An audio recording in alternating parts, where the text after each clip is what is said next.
qayshaan diidayay markaan qarandaay ku furay jirkaa xubin xubinu qanco qarmuunkaaga qalbiga kasii wada qaydmayo qarqadhay goortaan ku qabay qasaacad xumaatayo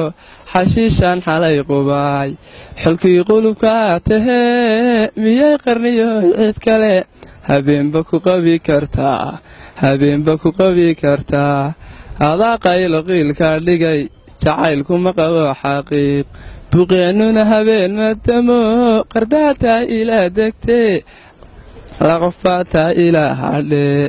intii qarqarka iyo xabaal qarniya ka sokeeya ee agtaadaan qasab ku ahay qadkaygoo aan quutiyo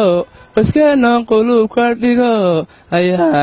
ayaaban qorshaystaye qarqadhay goortaan ku qabay